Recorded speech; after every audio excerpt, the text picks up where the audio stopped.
اعوذ باللہ من الشیطان الرجیم بسم اللہ الرحمن الرحیم السلام علیکم ورحمۃ اللہ وبرکاتہ۔ موضوع گفتگو یہ تھا کہ ہم اپنے روزے کو احسن طریقے سے کیسے پورا کریں اور اس کا اجر و ثواب ضائع ہونے سے کیسے بچائیں۔ اس میں ٹی وی وغیرہ کے حوالے سے بات ہوئی۔ ایک اور اہم مسئلہ جس میں ہم بہت وقت ضائع کرتے ہیں وہ ہے شاپنگز۔ کوئی رمضان سے پہلے شاپنگ نہیں کرے گا، انتظار میں بیٹھے رہیں گے، جب رمضان آ جائے گا تو بازاروں میں نکل جائیں گی عورتیں۔ اس قدر بازاروں میں رش ہو جاتا ہے رمضان کے دوران کہ اگر آپ نے ڈاکٹر پر جانا ہے مریض کو لے کر رستہ نہیں ملتا۔ کیوں؟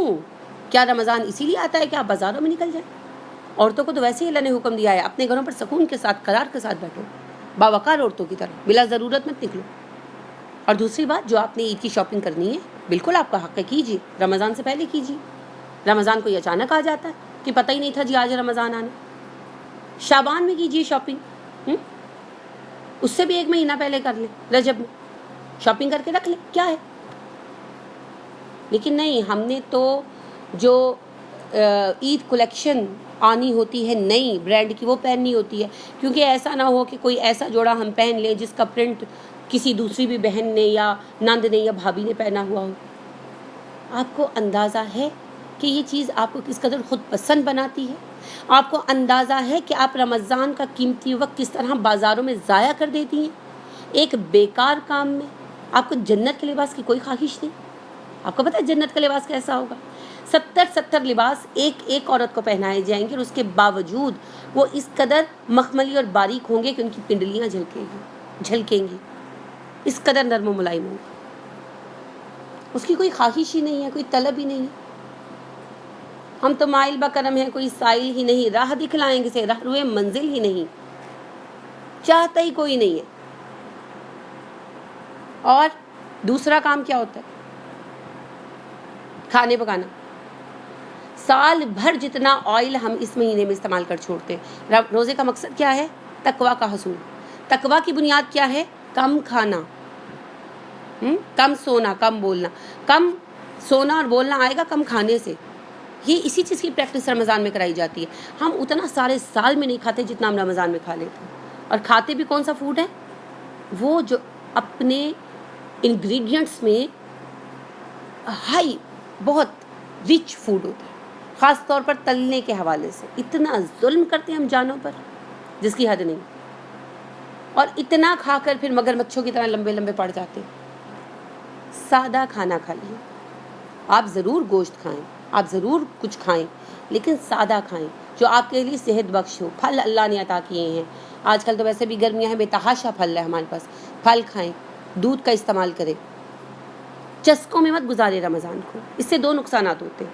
پہلا، آدھا دن کچن میں گزر جاتا ہے، عصر بھی نکل گئی جی، ہو فلاں چیز تلنی تھی، ہو فلاں چیز کا پہلے اس کا بیٹر تیار کرنا ہے، فلاں کرنا ہے، ڈھمکاں کرنا ہے، عصر بھی نکل گئی۔ مغرب کی نماز کی بھی کوئی فکر نہیں ہوتی۔ اکثر اوقات خواتین افطاری کے لیے لیٹ پہنچتی ہیں کیونکہ وہ تل رہی ہوتی ہیں گرما گرم اور پرووائڈ کر رہی ہوتی ہیں۔ تو پھر جب وہ آتی ہیں، یعنی کھڑے کھڑے وہاں روزہ کھول لیا، پھر جب وہ پہنچی تو اب بیٹھ کر کھانے لگی کیونکہ سارے دن کا روزہ تھا، تو اس میں مغرب قضا ہو گئی، کوئی ہوش ہی نہیں۔ کیا فائدہ ایسے کھانے بنانے کا؟ کیا فائدہ؟ کیا کوئی یعنی مقابلہ ہو رہا ہے، کوئی کوکنگ کمپٹیشن ہو رہا ہے؟ آپ آگے پیچھے نہیں بنا سکتے؟ ایک کا چیز بنا لیں، چلے بہت، اگر بچے ہیں گھر میں بڑا شوق رکھتے ہیں تو ایک کا چیز بنا لیں۔ اپنا وقت عبادت میں لگائیں، کوکنگ میں نہیں۔ یہ بھی ایک فتنہ ہے، شیطان نے مصروف کر دیا۔ آپ ضرور کھائیں، ضرور بنائیں، مگر معروف طریق پر۔ ایک کا چیز بنا لی، سادہ کھانا بنا لیا، الحمدللہ کھائیں پئیں، لیکن سارا دن کچن میں مت گھسی رہیں، کوئی فائدہ نہیں، روزہ ضائع ہو جاتا ہے۔ اور پھر کھانے کے بعد کیا ہوتا ہے؟ کسی میں ہمت نہیں ہوتی اٹھ کر جا کر تراویح پڑھ کر آئے، کیونکہ کھا ہی اتنا لیتے ہیں، نونڈیل اتنا لیتے ہیں۔ جب چیزیں بے شمار ہوگی، 5-6 چیزیں بنی ہوں گی، 2 پیس لے کر بھی پیٹ بہت بھر جائے گا۔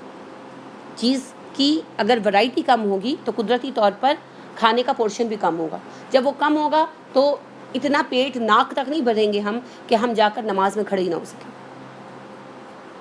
رسول اللہ صلی اللہ علیہ وسلم نے فرمایا، سب سے برا برتن جو بھرا جاتا ہے وہ انسان کا پیٹ ہے۔ ایک صحابی نے اوور ایٹنگ کی ہوئی تھی تو انہوں نے زور سے ڈکار لیا تو آپ کو بہت ناگوار گزرا۔ آپ نے کہا ہم سے دور رہو، اور یہ اپنے ڈکاروں سے ہمیں تکلیف مت پہنچاؤ. اور آپ یقین کیجئے جن کو تجربہ ہے وہ یقیناً ہوگا کہ یعنی جو نماز تراویح ہوتی ہے اس میں سارے یہی کچھ کر رہے ہوتے ہیں, ناک تک تو بھرے ہوتے. دیکھیے رمضان کھانے کے مقابلے کا مہینہ نہیں ہے, رمضان حصول تقویٰ کا مہینہ ہے. ٹھیک ہے, یہ بھی آپ وقت ضائع کرتی ہیں. پھر اس کے علاوہ رمضان میں یہ جو آپ کے فیشل وغیرہ شروع ہو جاتے ہیں, یہ بھی وقت کا ضیاع ہے. کہ جو کام آپ نے کرنے ہیں نا آپ رمضان سے پہلے کرائیں. اور رمضان میں اگر آپ نے نماز پڑھی با وضو رہیں تو آپ کو کسی فیشل کی ضرورت نہیں پڑے گی, ویسے ہی بڑی خوبصورت نظر آئیں گی. اور تیسری چیز, سارا وقت سو کر گوا دینا. روزہ رکھا اور سو گئے اے سی لگا کر, سوئے ہوئے. بڑا احسان کیا تو اٹھ کر فرض پڑھ لیے. رمضان سونے کا مہینہ نہیں ہے بھائی, رمضان حصول تقویٰ کا مہینہ ہے. اللہ نے کہا ہم نے تم پر روزے فرض کر دیے, جو تم سے پہلی امتوں پر بھی فرض کیے تھے. مقصد کیا ہے؟ لعلکم تتقون, شاید تم ایسے ہی متقی بنو, ایسے ہی تقویٰ حاصل کر لو. تو تقویٰ حاصل ہوتا ہے کم کھانے سے, کم سونے سے. یہ نہیں سارے سال سے زیادہ نیند ہم رمضان میں لیتے ہیں. اور نماز کے اوقات پر بچوں کو نہیں اٹھاتے. بچوں سے مراد جوان بچے, کہ جی روزہ ہے تو اگر نماز ہی نہیں پڑھنی تو پھر روزے پہ احسان کیا کرنا ہے بھائی, رہنے دو روزے. تو روزے کو فرض سمجھیے, روزے کو اس کی صحیح روح کے ساتھ رکھیے. اور خواتین کا ایک اور معاملہ, غیبتیں کرنا, بحث کرنا, جھوٹی سچی, ادھر کی ادھر, ان سے بھی اجتناب کیجیے. اگر کسی کے ساتھ لڑائی جھگڑا ہے تو معذرت کر لیجیے.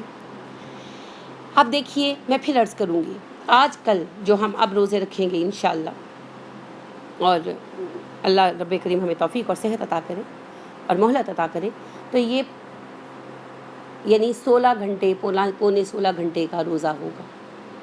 اتنی مشقت کے بعد ایسی احمقانہ حرکتوں کے ذریعے اس کو ضائع کر دینا, کیا یہ ایسے ہی نہیں ہے جیسے اللہ نے مثال دی؟ کہ ان کی مثال ایسے ہے جیسے کوئی عورت سوت کاتے اور کاٹنے کے بعد اسے ٹکڑے ٹکڑے کر ڈالے. یہ مثال مجھے بالکل ایسی ہی لگتی ہے. ایسے لگتا ہے جیسے یہ ہم لوگوں پر فٹ آتی ہے. اپنے ہاتھ سے کام کر کے اسے آگ لگا دینا, اپنے پیروں پر کلہاڑی مارنا. تو لہٰذا ان چیزوں سے اجتناب کیجیے. ٹی وی سے بچنا ہے آپ نے, موسیقی سے بچنا ہے آپ نے, لغو کاموں سے بچنا ہے آپ نے, یعنی بے فائدہ کاموں سے. آپ نے حالت روزہ میں جھگڑے سے بچنا ہے, جھوٹ سے بچنا ہے, بے نمازی رہنے سے بچنا ہے, اور وقت ضائع کرنے سے بچنا ہے. رمضان کا ایک ایک لمحہ قیمتی ہے. جس وقت آپ کام بھی کر رہی ہوں اس وقت بھی اللہ کو یاد کرتے رہیں. یاد رکھیے رمضان میں ہر نیکی کا اجر کئی گنا بڑھ جاتا ہے.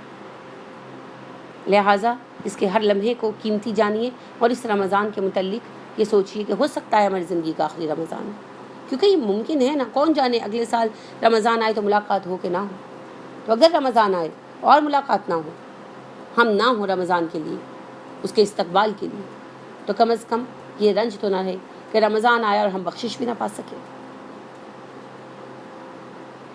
میری باتیں تلخ ضرور لگی ہوں گی آپ کو, لیکن غور کیجیے, چونکہ میں آپ سے محبت کرتی ہوں. میرا بس چلے تو میں آپ میں سے ایک کو کندھوں پر اٹھا کر جنت میں لے جاؤں, لیکن جنت میں صرف ہمیں ہمارے عمل لے کر جائیں گے. اللہ رب کریم اپنے فضل سے ان عملوں میں وزن ڈال دیں گے, لیکن بہرحال پاسنگ مارکس تو لینے ضروری ہے. اسی لیے آپ سے گزارش ہے, میری باتوں پر غور کیجیے اور کوشش کیجیے کہ رمضان کو رمضان کی طرح گزاریں. آمین.